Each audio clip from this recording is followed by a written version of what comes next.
ፈንቅል ኤሪ ሚዲያ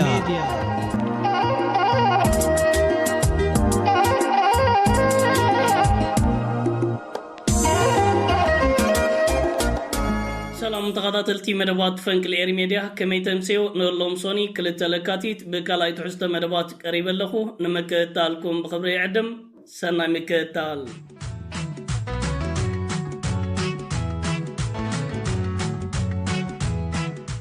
كبرى تغاداتلتي بتي قدام وين ريا قداس زعبا انفلم سرعات بلصقنا نتابع علاقات تهاجر زركب زلو باطي رابر بحدش نمتكو مش بشابن مقرباتن اتصافي في ركب كنزلو كابتا هاجر حبريتاتاتي وتالو بانصارو نيتيوبيا ناي بليون دولارات لقح ذهبوا علماوي معكن گنزب بانك عالم كالوتا لقحت اكلات گن اجي سرعات بلصقنا عشل مرحناي تهاجر ابي احمدن كوسدو زي شباشو زلو وسانتات نتهاجر نابكالوك طواقلولاون عزقتن كم رحاس لزخل باقو كاب تكباراتهم قطبو نابت سرعتن نابت مرحن تاوعيتات النغربي يركب اللو إيتيوبيا أتياتو تركب زلا قطباوي كلولاو بانك عالمن علماوي معكن جنجبن ناي بليون دولارات نزهاجر دحر مهابهم بناتهم من بحيتاتيا قطبانا يزهاجر زخيت زلو بر ناي مجزعون تاتو وقح جبحة حمد فاجو لحيسيو زركب زلو بلتقنا نزاقات إمو زركب زلو قطباوي كلولاو حدش بر ناب علاقاتات متأتاو كفوسو يفتنالو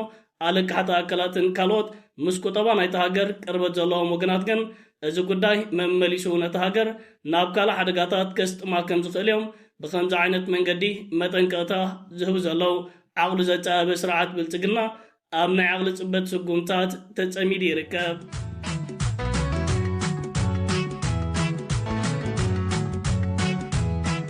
تغاداتلتي نابتي كالاي نوريا قداس زعبا نسجر أبز زحلف معلتات أب كل الصومال نايتيبيا عشل مرحي تيبيا أبي أحمد مرح جيبوتي إسماعيل مرقلة فوشل مرح الصومال حسن شيخ محمود تاخاقيبهم أب قرناتات نايتارسة كتما ناي كل الصومال شنع كبل تغاداتلنا تعزيمنا نيرنا اتنا شعوان زت سرح دراماتات جنبار حرنت أقادين حدا مجلتي نزق الداج ملكت زرقي حلو أبز زرقي حو زركب زلو مجلتيتات دراما أب كل الصومال بموبال سرعات بلصقنا نزم كل تمرحتي بمعدام نكل الصومال بعلو يم محاضرة كمزلو نزبطات على من إثيوبيان نمدنجار زدرسو دراماتاتيو أب كل الصومال نا إثيوبيا يكون أب كالوت كفالات نايتهاجر سرعات بلصقنا نلعل 700 مريت نايتهاجر كم محاضرو أيكلنيو أزست سرحة كم زعين دراماتات كا سرعات بلصقنا ማሕበረሰብ ዓለም ንምድንጋርን ነታ ኣብ ክልላት ኣምሓራን ኦሮሞን ክልል ትግራይ ኣጋጢሞ ዝርከብ ዘሎ ፖለቲካውን ወተሃደራውን ስዕረታት ንምድባስ ምዃኑ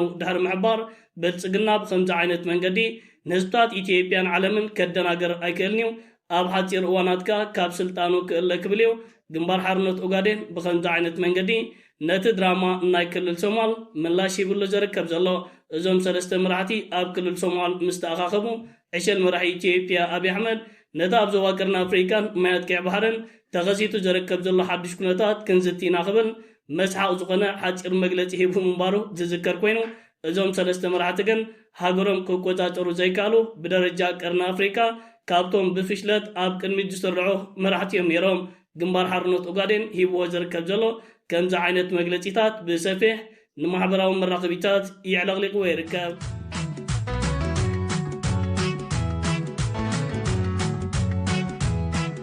تغاداتلتي نابتال ساين ريزا عبامس نسجر بغدتا مسكونتات سودان زتت حازقينو حيلا ير سودان تمالي أبنيا لاستبهال معروفن فرتي ناير يسيف زتف لالي عدكنات وراتن مسالة أنزلو مدكعتي بمفتام عابعن ود كم زورده مراقبيتات ناي سودان كمون هاجرات عرب سفيع تبتابات حيزن يوتالوا إذا تمالي تغايدو زركب زلو كم زعينت دبدابن مدكعتن أون زنبرا نفر توكيناتن كالو دروناتن ناير يسيف ملوك بملوك كعنوا كم زخاله زخاء حدا كابتي سراويت منكسو سودانن حيلاير نايتهاجر أبزور حك أبفوت أمامت كعتات اتزعابين عبيت عوتات زمز قبل مقانيو أبز تبتابات تتغيسو زركب زلوه أب سودان أبز حجوان سراويت منكسو سودان نسافع كبابتات نايتهاجر توغزات يريو زركب زلوه حبرات إمارات عرب نابتو آم تحيلتات أريسيف تبتو حز نبرت عدكنات وراتن بوزحات هاجرات كل سماياتن كعتواس لزخاله بمطنو غوديليو زركب زلو اتا ابايتات مزغيب زركب زلو كمز عينت معوالتات كا بغدتا مسوستة حزايو سراويت منكسو سودانن حيل اير نايتهاجرن نتن ناري سيف زلو عدكنات وراتن بخمز عينت منقدي ካብ ስራሕ ወጻኢ ምግባሮም ነታ ኣብ ሱዳን ተኸሲቱ ዝርከብ ዘሎ ኣገደስን ዓበይትን ምዕባለታት ንቅድሚ ዝደፍእ ደራኺ ሓይሊ ኮይኑ ይርከብ። ኩነታት ሱዳን ሰራዊት ናይቲ ሃገርን መንግስቲ ናይቲ ሃገርን ዓበይቲ ዓወታት እናመዝገቡ ይቕፅል ኣሎ። ተቃምቲ ሓይልታት RSF ካብ ሰፊሕ ከባቢታት እናተደፉ ናብ ጎረባብቲ ሃገራት እናተጸግዑ ይርከቡ።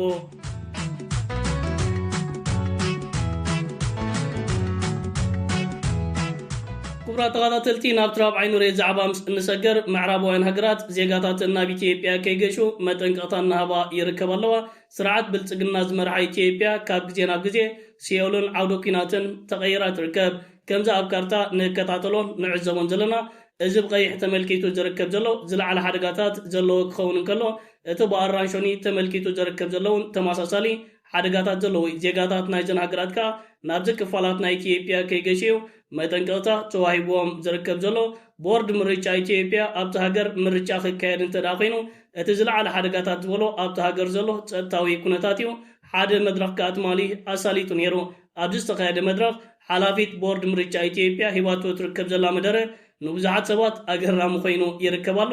ብቀይሕ ዘሎ ጽባሕ ቀጠልያ ክቕየር ይኽእል እዩ፣ ቀጠልያ ዘለካ ጽባሕ ቀይሕ ክቕየር ይኽእል እዩ ብምባል ኣብቲ ሃገር ዘሎ ጸጥታዊ ኩነታት ካብ ግዜ ናብ ግዜ ዝቀየርን ዝለዋወጥን ርጉእ ከም ዘይኮነ ንመራኸቢታት ምዝራባ ሓደ ካብቲ ንስርዓት ብልጽግና ዕብድብድየት ኢሉ ዝርከብ ዘሎ ኩነታት እዩ። እዛ ቪድዮ ናባኹም ከብላ እንከታተላ። ከዚህ በፊትም በፖለቲካ ፓርቲዎች በተለያየ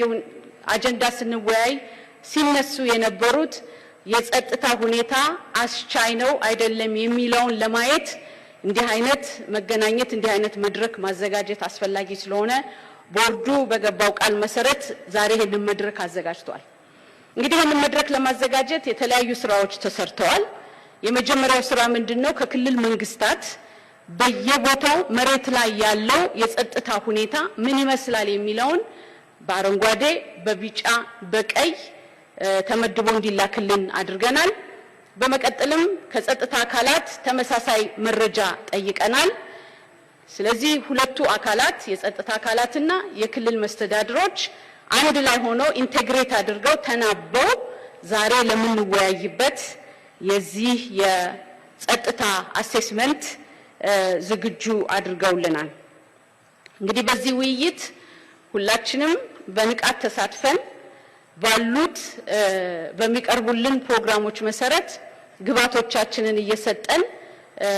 ምናደርገው ውይይት ነው። ይሄ ውይይት የመጀመሪያና የመጨረሻ አይደለም። እንደምታውቁት የጸጥታ ሁኔታ ተለዋዋጭ ነው።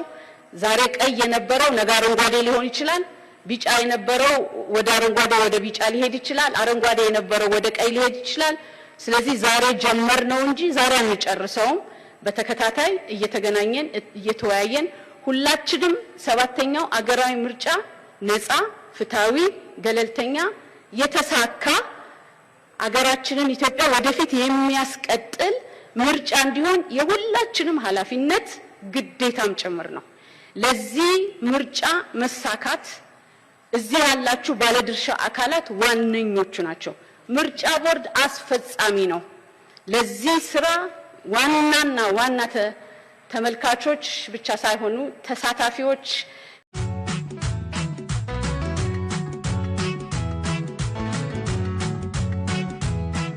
ክቡራት ተኸታተልቲ ናብቲ 50 ኑሬ ዛዕባ ምስ እንሰገር ዓበይቲ መራኸቢታት ናይ መንግስቲ ኣሜሪካን ናይ ምዕራባዊ ዓለምን ካብ ትማል ምሸታት ሒዘን ግብፂ ካብ ደቡባዊ ምዕራብ ናይቲ ሃገር ተበጊሳ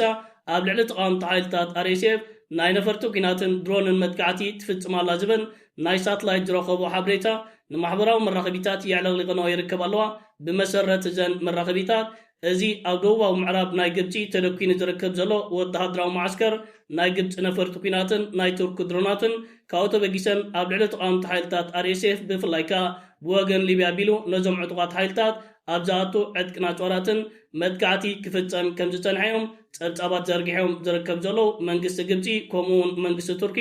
ነዚ ኩነታት ዝምልከት ዝሃብዎ ቀጥታዊ ምላሽን ግብረ መልስን የለን። ምስ መንግስቲ ግብፂ ቅርበት ዘለዎም ጋዜጠኛታት ግን መንግስቲ ግብፂ ኣብ ሱዳን ቀይሕ መስመር ከም ዘለዎ ስለ ዝሓበረ እዚ ኣብ ልዕሊ ተቃዋምቲ ሓይልታት RSF ዝተፈጸመ መጥቃዕትን ተፈጺሙ ዝተባሃለ ንግብፂ ዋላ ሓንቲ ስጋኣት ከም ዘይፈጥረላ እቲ ተካይዶ ዘላ ስርሒት ኣብ ሱዳን እውን ክትቅጽሎ ምዃናዮም ብተዛር መንገዲ ግብፂ ከምዚ ዓይነት ኩነታት ኣብ ልዕሊ ተቃዋምቲ ሓይልታት RSF ምፍጻማ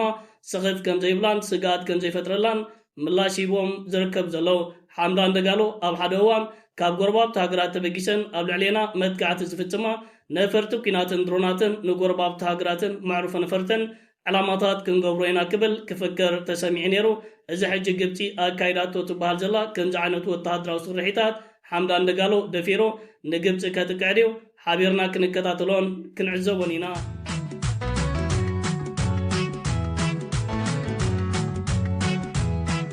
ተኸታተልቲ ናብ ቻት ሻይን ናይ መወዳእታ ንሪኦ ዛዕባ ምስ እንሰገር ብቐጥታ ምስ ሶማል ዝተተሓዘ ኮይኑ ካብ ሶማል ሎሚ ሓደ ዝሐንቕን ዝሓፍርን ቪድዮ ተዘርጊሑ ይርከባሉ ኣብ ፓርላማ ናይቲ ሃገር ዕግርግር ተፈጢሩ ኣባላት ፖሊስ ናብ ውሽጢ ፓርላማ ብምእታው ምስ ኣባላት ፓርላማን ሰብ ስልጣንን ክሰሓቡ ሓደ ካብቲ ንማሕበራዊ መራኸቢታት ያዕለቕሊቕዎ ዝርከብ ዘሎ ተንቀሳቐሲ ቪድዮታት እዩ ማእከላይ መንግስቲ ሶማል ብሓሰን ሼክ መሓሙድ ዝምራሕ ንህዝብን ነቲ ሃገርን ብከምዚ ዓይነት መንገዲ እናዋረደ ይርከባሉ ሶማል ኣብዚ ሕጂ እዋን ናብ ካልእ ሕንፍሽፍሽ እናተሰጋገረት ትርከባላ ሓሰን ሼክ መሓሙድ ነቲ ሃገር ከረጋግእ ዘይካለ ምስ ዕሸል መራሒ ኢትዮጵያ ኣብይ ኣሕመድ ኣብ ዝተፈላለዩ ኣጋጣሚታት ክምስምስ እናበለ ስእልታት ክወስድ ብተረጋጋሚ እዋናት ይረአዩ ኣብዚ ዝሓለፈ 4 መዓልታት ናብ ክልል ሶማል ናይ ኢትዮጵያ ብምኻድ ዝወሰዶ ስእልታትን ንብዙሓት ሶማላውያን ኣቆጢዑ ነይሩ እዚ መራሒ ንፓርላማ ናይቲ ሃገርን መንግስቲ ናይቲ ሃገርን ፍጹም ምርጋስ ኢኑ ይርከባሉ እዚ ሎም ኣብቲ ሃገር ተኸሲቱ ዝርከብ ዘሎ ከምዚ ዓይነት ምዕባለታት ከዓ ንማሕበረሰብ ዓለም ኣገራምን ኣዘራራብን ኮይኑ ይርከብ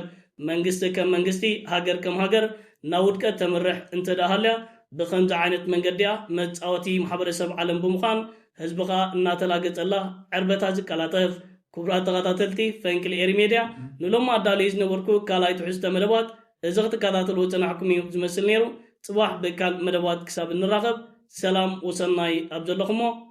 ብሮምሸ ደቅሬም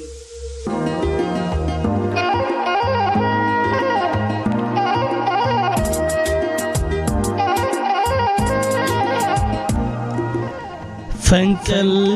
ኤሪ ሜድያ